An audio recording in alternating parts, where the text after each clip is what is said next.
to help me celebrate what will be my 60th birthday on Tuesday. Very happy to have my cousin coming into the neighborhood. His name is David Levine, and he has been on this program, but it's well over a decade ago because we talked about the time that he was living in Prague and what was then, was it Czech Republic then, or was it still Czechoslovakia? I think it was before the. You know what? I'm going to ask him because my cousin David is in the waiting room waiting. So let's let him in here on Dave's Gone By. It is Saturday morning, January 20th, 2024, our 927th episode of the show that we're calling Birth Dave Suit. And ladies and gentlemen, won't you please welcome, we're going to ask him to unmute his microphone, and he has just done that. Literally, how did you get out that early in the morning to the San Francisco Bridge itself? It looks wonderful. Aren't you cold? No. Really? That's amazing, yeah? We're used to it here. It's like 55 degrees. It's perfect. Oh yeah, it's like 25 here. So thanks so much. You're making me feel really good. How are you, cousin David? I'm good. How are you? I'm doing great. I'm doing great. You know, my birthday's in 2 days. I'll be 60 big years old. How old are you at this point? 57. Oh, I thought you were significantly younger than I am. No, You're a couple I'll of be years. 57 in May. Right. So, and you are doing well. Yeah, we're doing well. Yeah. You know, still in the same place in San Francisco. How long have you been in San Fran? Since 2000 now. Has it been almost 25 years? My gosh. Because I still think of you as the Prague guy, even though we visited you Yeah, in. that was 30 years ago.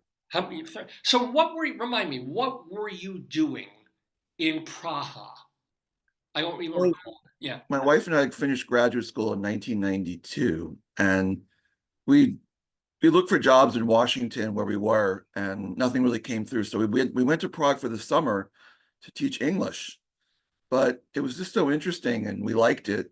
We looked for jobs. After the summer ended, we looked for full-time jobs, and I ended up working for an Austrian investment company, as an analyst, basically. So I spent 2 years doing that. It was fascinating to live there. It was only 4 or 5 years after the end of communism.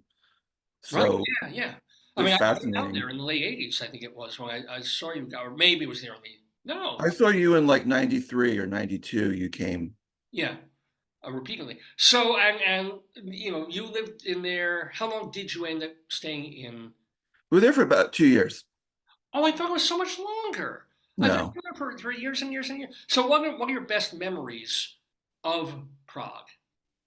I mean, just real, just the city itself is a was untouched in either world war, so it retains its amazingly, medieval or 19th century character, and it's just a beautiful place. Okay. And really just wandering around Prague, because every time you turned a corner, there was just another beautiful sight and amazing old buildings, and for us at that time it was very cheap. So, food, drink, everything was really inexpensive. So you kind of felt like a king. I remember you taught me and it sucks because now I enjoy a beer every once in a while. I'm still like a drinker of any sort, but I like a beer when I feel like it. Back then I hated all alcohol, and we were in the ultimate place to get pilsen, and you taught me the That's word right. pivo for beer, and he's like, we're going here for pivo. I'm like, I don't want to drink. Let me have like a seltzer or something, or they have YooHoo. So it was kind of a waste my being there for that. But then what did you end up doing in San Francisco when you got to there?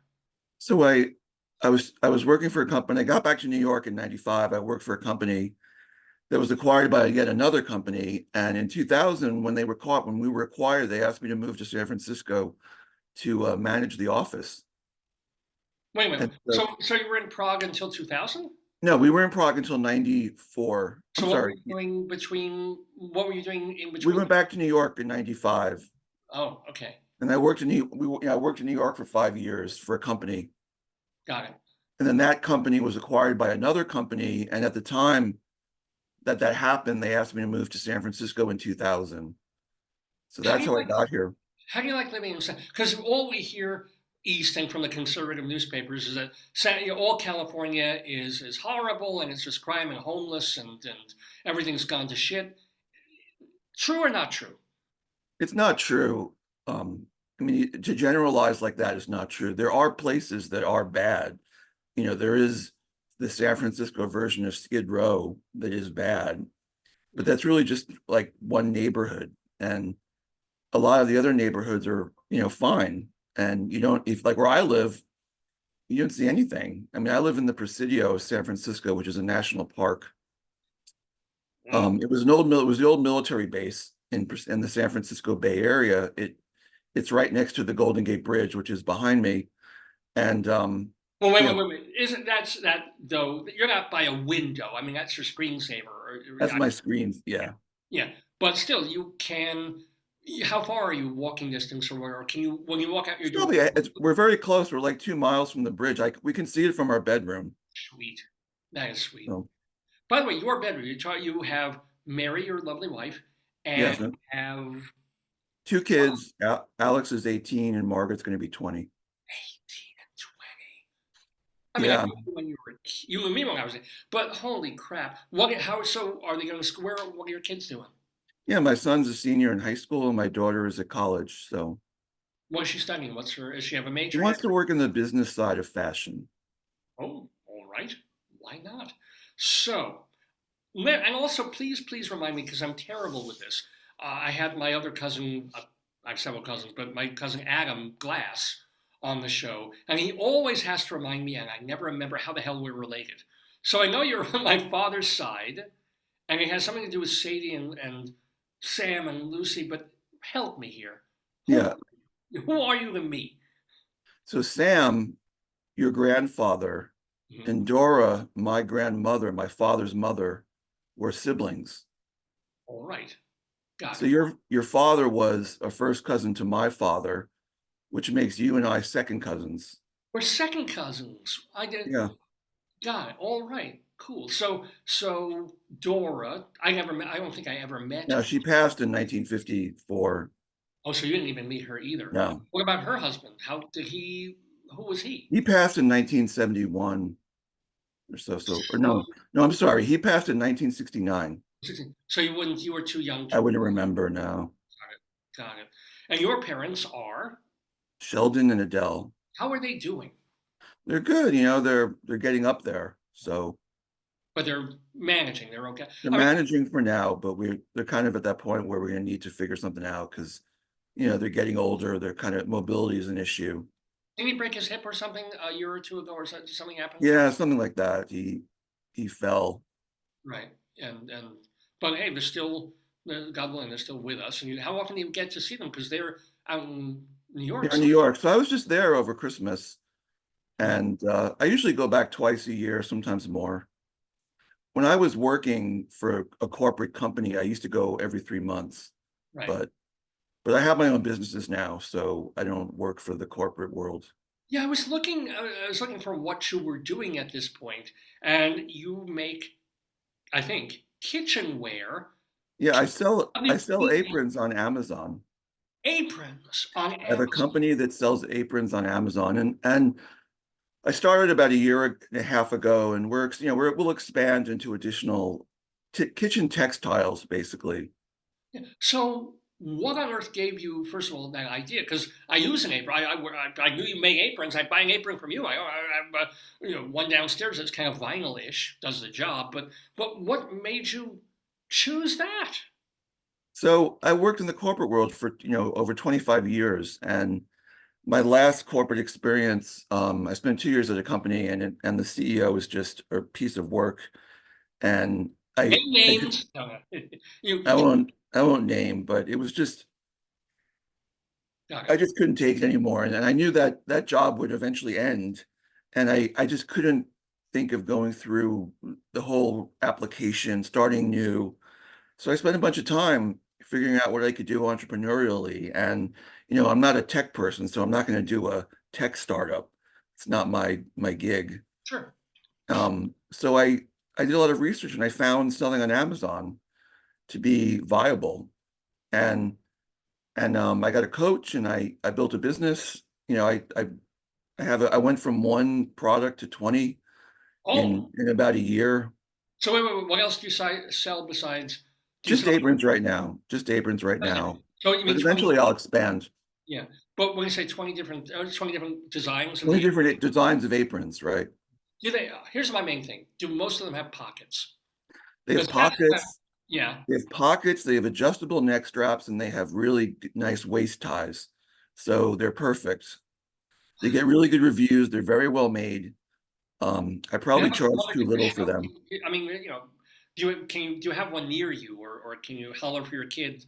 I College. have to, I don't have, sorry, I didn't bring one, but if you want to check them out, www.pookihome.com, POOKIE home.com. Now, where did that name come from? We have pets, so we used to call them Pookie. Oh, okay, got that. So that's where it came from. What made you choose selling aprons and other Oh, kitchen? Like, I my assume you coach, get towels and things, maybe. Yeah. so my Amazon coach preaches simplicity, right? If you're going to sell something with Amazon, if you're going to import it from a manufacturer overseas, you don't want to sell something that has moving parts, that's heavy, that can break, right? So his advice was pick something simple, something light, Mm, something that doesn't weigh very much, something that can be put in a small package. And so software, there are websites that you can subscribe to, which allow you to log into basically the back end of Amazon. And so you can do really granular product research. So before I picked aprons, I did a lot of research on different products, right. and I discovered aprons. I like to cook. I was waiting for that. I was waiting for the basic thing of like, yeah, I mean, I cook all the time and I get schmutz all over, and I've always wanted an apron that didn't freak Yeah, me out. I've hated I only had one apron in like 30 years that I liked. The rest of them I hated. Yeah, So I yeah, kind of was like, I want to make one that I would want to buy. there you go. And so, And that's the passion part. I was waiting for the passion part, as opposed to just like I right, needed a gig. I wanted to sell something like this made sense. This made sense. This made sense. Finally, I'm hearing like, oh, and also I love to cook, and it's so annoying. This is the pitch that you would do that's right, when you go on what is it? What's that? Shark Tank or something like right. that. Yeah. Mm. So, what does Mary do? Can you remind me? What your wife? What does she do? She works in the gig economy. She's a cat sitter. Oh, and only in California, only New York and California would cat sitting be an actual job. Yeah, so it involves, she doesn't literally stay there, but she visits cats where people are away for like 30-minute visits. See, I thought the whole point of cats, as opposed to dogs, is that you don't have to do it. It's sort of like Well, cat. they need to eat. Yeah, yeah, yeah.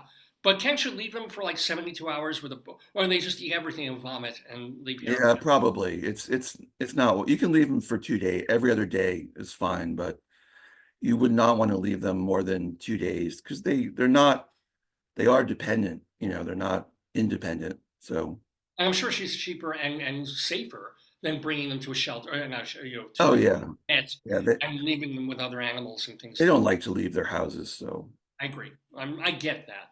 I do. Well, I think that's pretty cool. All in all. So let me ask you before we bring in our folks to play the trivia quiz that you're going to stay for our today, yesterday trivia quiz.